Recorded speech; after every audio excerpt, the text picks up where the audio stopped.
하나님의 말씀 봅니다.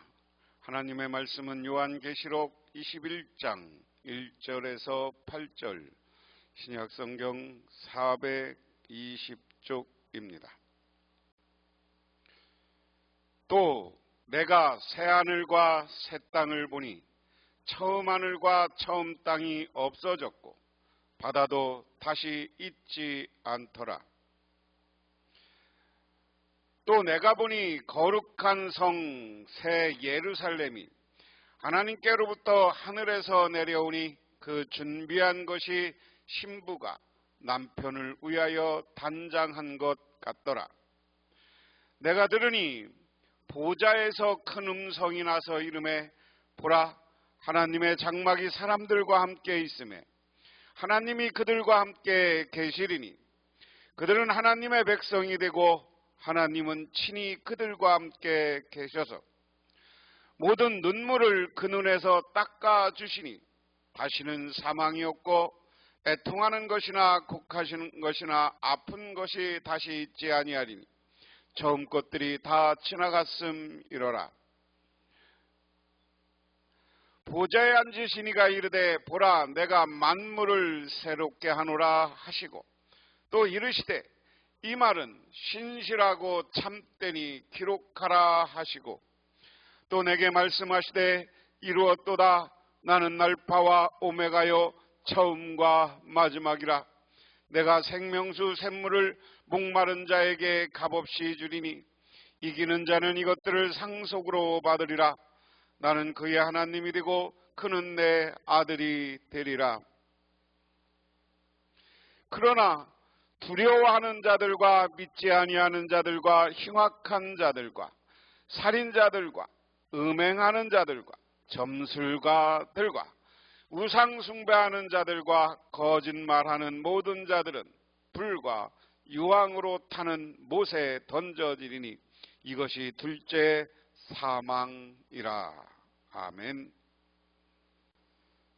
오늘 말씀 21장 1절에서 22장 5절은 예수님의 재림으로 완성되는 새하늘과 새 땅을 소개하고 있습니다. 그곳에 살게 되는 예수님의 신부를 상세히 설명합니다. 새 예루살렘 성이 예수님의 신부이므로 성도는 신천 신지 새하늘과 새 땅을 이곳에서 이미 경험하고 있습니다. 요한계시록의 환상이 마무리되는 신천 신지 새하늘과 새 땅과 새 예루살렘 성에 관한 메시지는 독자들에게 소망을 확증해 줍니다. 새하늘과 새 땅 신천 신지에 사는 백성은 예수님을 신부로 하늘의 시민권을 둔 새 예루살렘 성입니다. 예수님의 신부는 영광스러운 사명을 받았습니다. 예수님의 신부는 성령으로 충만하고 새 에덴을 맛보며 성령의 열매를 맺어야 한다 하는 겁니다. 우리가 요한계시록을 일반적으로 이야기하면서 사도 요한이 기도 중에 신령한 하나님 나라를 환상 중에 경험합니다.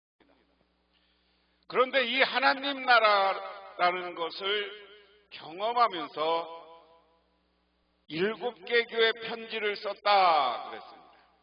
근데 저는 7개 교회 편지가 아니라 성도 교인들에게 편지를 썼다 하는 거예요. 그러면 이때 교인들의 상황이 어땠습니까? 핍박으로 인해서 교회가 흔들렸습니다. 핍박으로 인해서 교회가 흔들리고 그리고 순교당하는 사람도 있고 예수 믿는 것 때문에 감옥에 갇히는 사람도 있고 그리고 사회생활을 못해서 가난하게 살아야 됐고 때로는 도망쳐서 불 속에서 살아야 됐습니다. 이게 성도들이 그 당시에 놓였던 상황이에요. 제가 이 얘기를 다시 하는 이유는, 그런데 이런 사람들이 소망이 뭐였겠습니까? 지금 생활은 어때요? 핍박 가운데 어두워. 고난이야. 어둠과 고난 속에 있는 사람들은 이 고난이 멈추고 어떻게 되기를 바라는 거예요? 새로운 세상이 왔으면 좋겠는데, 그게 새 하늘과 새 땅으로 이야기되어진다. 그런데 이 새 하늘과 새 땅을 한자로 이야기하니까, 새 하늘은 새라는 말은 신자고요, 하늘은 천이에요. 그래서 신천, 신지, 땅은 지잖아요. 그래서 신자를 하나 빼갖고 이 신천지가 지들이 새하늘과 새 땅을 만든다고 하는데, 이것은 별로 옳은 얘기가 아니고요. 신천, 신지 세상이 왔으면 좋겠다. 뭐냐? 이 신천, 신지 사상은 뭐냐면, 이 핍박된 세상이 사라지고 새로운 세상이 완성되는 겁니다. 이것은 하나님 나라일 수도 있고요, 하나님 나라의 완성입니다. 하나님 나라가 완성되면 지금 이들을 핍박하는 사탄의 세력이 물러가고, 하나님과 더불어 신령한 하나님 나라가 뭐예요?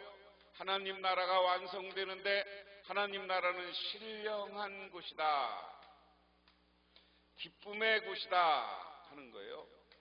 그래서 이것을 다른 말로 가면 천지개벽, 하늘과 땅이 확 바뀌는 거예요. 이것을 우리는 다른 말로 이야기하면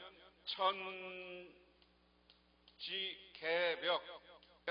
이 어둠과 고난의 세상이 확 천지개벽을 해서 새하늘과 새 땅, 신천, 신지, 하나님 나라의 완성이 이루어져야 된다, 이런 거예요. 요한은 그거에 대한 소망입니다. 지금 고난받고 있는 교인들에게 이런 세상으로 너희는 지금 고난이 물러가면 하나님이 너희들을 위해서 만들어준 새하늘과 새 땅이 있어. 그것이 어떤 것인가 하는 것을 한번 보면, 자, 나는 새하늘과 새 땅을 보았다. 이전 하늘과 이전 땅이 사라지고 바다도 없어졌다. 새하늘과 새 땅이 왔는데 이전의 땅과 이전의 바다가 없어졌어요. 그래서 천지개벽, 하늘과 땅이 없어지고 새로운 세상, 새로운 하늘이 놓여졌다. 바다도 없어졌다. 그렇게 이야기합니다. 새하늘과 새 땅, 그리고 새 예루살렘은 무엇을 뜻하는가? 천국을 뜻하는가? 아니면 지상교회의 영광스러운 모습의 상징적인 표현인가? 이것을 장소로 이해해야 하는가? 아니면 인격적으로 이해하는가? 신천, 신지는 회복된 하나님 나라의 장소를, 새 예루살렘 성은 그 나라에 사는 인격체, 즉 승리한 교회를 뜻한다 하는 겁니다. 새하늘과 새 땅은 새롭다는 형용사는 시간적인 의미가 아니라 질적인 새로움이다. 즉 질적으로 완전히 새롭게 변화된 것이다. 재창조는 구원이며 새로운 창조다. 상징적인 해석이 따르는 사람들은 새하늘과 새 땅을 옛 언약이 지나간 후 예수 그리스도 안에 누리는 새로운 피조물이 됨으로 해석합니다. 실제로 지상교회는 이 영광스러운 미래의 세계를 이미 이 땅에서 맛보고 있음을 부인할 수 없습니다. 그래서 오늘 20장에서 22장에 묘사되는 내용은 미래적인 측면에 있음에도 불구하고 실현된 종말의 측면도 강하게 지니고 있습니다. 그 다음에 바다는 무엇을 뜻하는가? 바다가 사라졌다는 것은 하나님의 백성 옛 질서 속에 종속될 수밖에 없는 죽음, 슬픔, 그리고 고통이 없어졌다는 것을 뜻합니다. 즉 바다는 하나님의 백성이 옛 질서 속에 겪어야 했던 고통의 전체적인 영역을 의미한다. 새하늘과 새 땅의 경우와 달리 새바다는 언급되지 않습니다. 따라서 바다의 사라짐은 새하늘과 새 땅으로 대변되는 새 창조가 되는 것을 의미한다 그랬습니다. 새하늘과 새 땅이 벌어지는데 그것은 여러 가지 의미가 있습니다만은 지금의 고난받는 세상, 핍박받는 세상, 불합리한 세상이 싹 사라지고 하나님이 직접 다스리는 새로운 신령한 세상이 되는 것이 새하늘과 새 땅이다.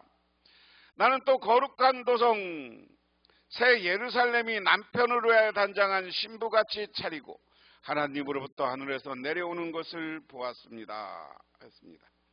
신랑을 위해 단장하는 것 같은 새 예루살렘 성은 어린 양의 신부인 교회를 상징합니다. 새 예루살렘 성이 거룩한 성으로 불립니다. 요한계시록을 제외하면 성경에서 지상의 예루살렘 성을 거룩한 성, 더 홀리 시티라고 부르는 것은 구약에서 5번, 신약에서 2번뿐이다.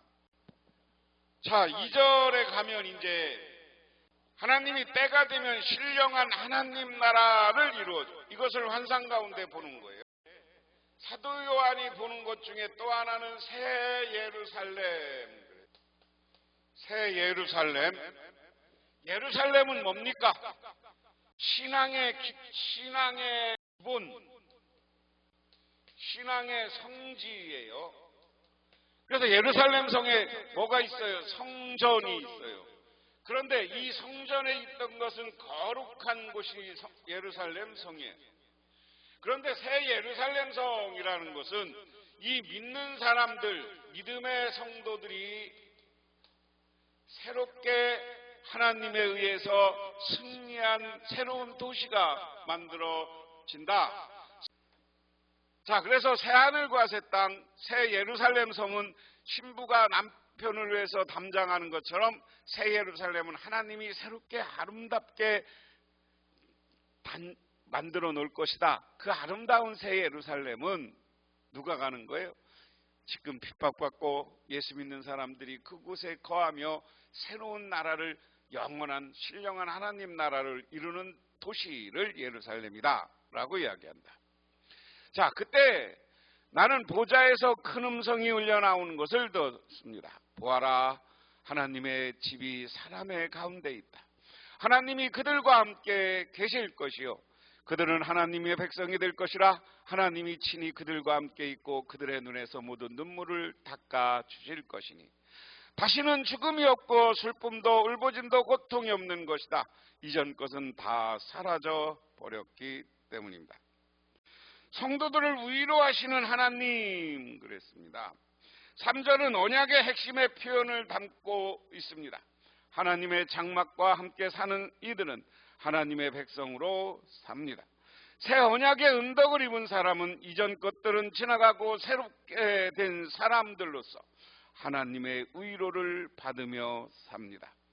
저주받은 세상의 특징인 눈물, 슬픔, 울음, 죽음에 대해서 위로하는 것은 예수님이 재림 이후의 일만 아니라 지금도 경험하고 있는 일로 이해해야 된다.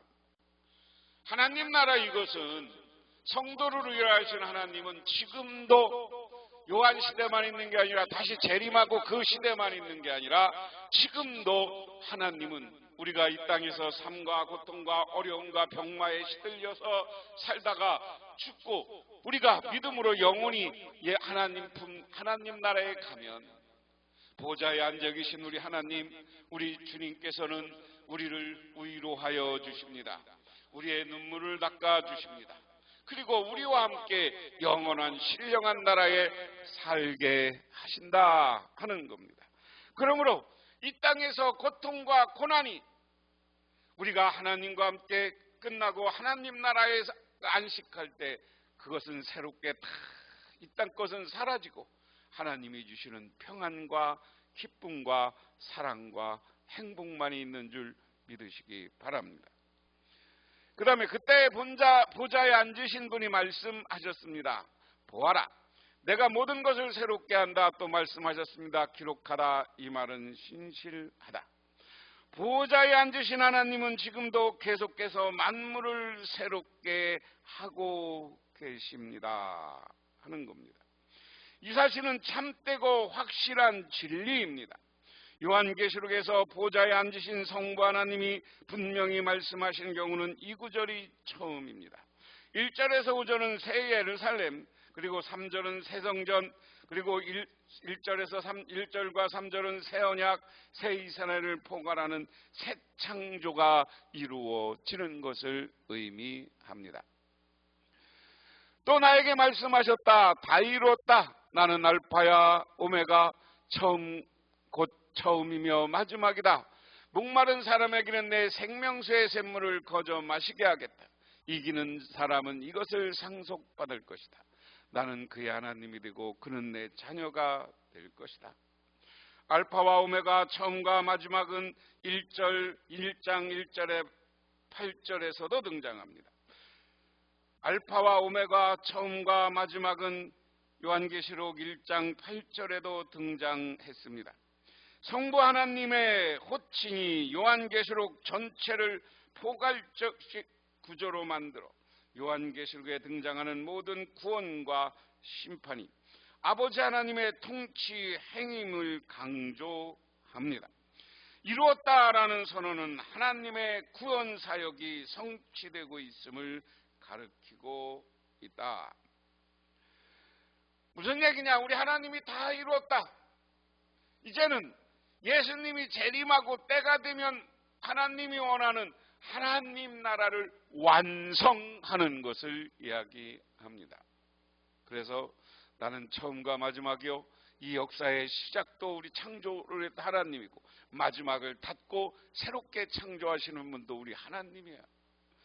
그래서 이 땅에서 신앙생활하고 여러 가지 삶의 고통 때문에 목마르고 여러 가지 힘들었으면 하나님의 생명수를 가져다 마시고 시원함을 느끼라는 거예요. 이것은 상징적인 겁니다. 우리나라 기후보다 이 이스라엘 기후가 광야가 많고 그 광야를 통과한다는 건 뭐예요? 목마름의 연속입니다. 그런데 그런 목마른 생활이 끝나고 물이 있는 곳에서 쉼을 얻고 평안을 얻었던 것이 이스라엘 백성들이에요. 그런 이스라엘 백성들의 삶에 비추어서 너희들은 생명수를 마셔라. 그리고 이렇게 생명수가 있고 목마름이 없는 평안함이 영원토록 내 자녀 예수 믿고 하나님만 바라보던 사람들에게는 영원히 이어질 것이고 그것이 상속될 것이다. 그래서 예수님과 이기는 자 이렇게 이야기했습니다. 그 다음에 8절에 불못에 던져지는 자, 그러나 비겁한 자들과 신실하지 못한 자들과 가증한 자들과 살인자들과 음행자들과 마술쟁이들과 우상숭배자들과 모든 거짓말쟁이들이 차지할 몫은 불과 유황이 타오르는 바다뿐이다. 이것은 둘째 사망이다. 새 예루살렘 즉 예수님의 신부로 합당하지 않은 것들의 목록입니다. 두려워하는 자들, 믿지 않은 자들, 흉악한 자들, 살인한 자들, 음행한 자들, 점순가들, 우상숭배자들, 거짓말하는 모든 자들이 나옵니다. 이 내용이 27절에서는 간략히 요약되어 나타납니다. 그들은 불과 유황이 타는 못에 들어가서 둘째 사망을 당하게 된다. 흥미롭게도 박해를 두려워하며 비겁해 행한 자가 첫 번째로 등장합니다. 믿음을 저버린 자는 2장 13절, 3장 15절, 17장 14절에 나타납니다. 음행하는 자, 살인자다, 점술가들도 등장합니다. 자, 불못에 던져질 자와 이기는 자 그랬습니다. 우리가 하나님을 잘 믿고 핍박을 견디면 우리가 이기는 자가 돼서 하나님이 주시는 영원한 생명수 우물을 마시며 신령하고 평안한 삶을 새롭게 이어가지만 비겁한 자들, 예수 믿다가 핍박이 두렵고 순교가 두려워서 도망친 자들, 그리고 세상에서 아직 예수 안 믿는 사람들, 가증한 자들은 뭐예요? 자기가 권력 있다고 그걸 가지고 함부로 놀리는 사람들, 우리 권력자들이 무당 쫓아다니고 사이비 쫓아다니는 사람들 이야기야. 그리고 살인자들, 음행하는 자들, 마술쟁이는 여기 무당들을 얘기해요. 우상숭배자들과. 그리고 거짓말하는 사람들. 거짓말하는 사람이 누구예요? 가룟 유다 같은 사람, 아나니아와 삽비라 같은 사람은 영원히 지옥불에 던져서 영원한 고통, 두 번째 사망을 당한다.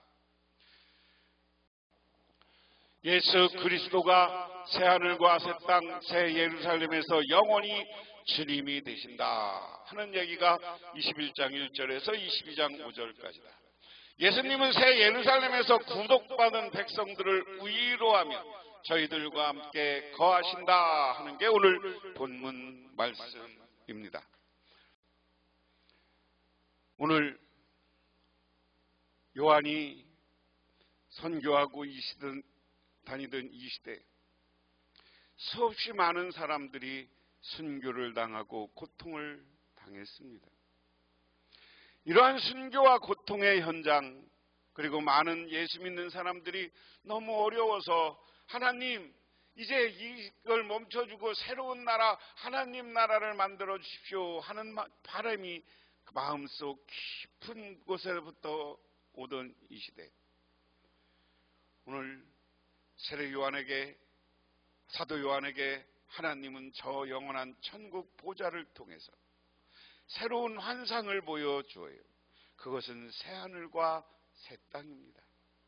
지금에 있는 모든 것이 지나고 새로운 나라, 새로운 예루살렘 성이 완성되었습니다. 그것은 승리의 성이었습니다. 오늘 이 시대를 살아가는 우리들, 지금 삶이 예수 믿고 사는 것이 어렵고 힘들지라도 이 속에서 믿음을 지키면 하나님은 우리를 구원하고 우리를 축복하고 우리에게 영원한 하나님 나라의 주인으로 삼아주셔서 이 땅의 고통과 이 땅의 두려움과 이 땅의 슬픔은 사라지고 하나님이 주시는 행복과 평안한 세상으로 우리를 인도해 주시는 줄 믿으시기 바랍니다. 그래서 어려움 속에서도 신앙을 견디고 하나님만 바라보며 살아가는 저와 여러분이 되시기를 주님의 이름으로 축원합니다. 기도하겠습니다. 하나님 고맙습니다. 오늘도 하나님의 은혜와 은총을 기억하며 저희들 주님께 나와 기도하며 간구드립니다. 아버지 하나님, 이 땅의 고통과 우리에게 다가오는 슬픔과 여러 가지 환경에서 아버지 하나님 우리들 승리하게 하셔서 영원한 하나님 나라의 주인공들이 되게 하옵소서. 예수님 이름 받들어 기도드리옵나이다.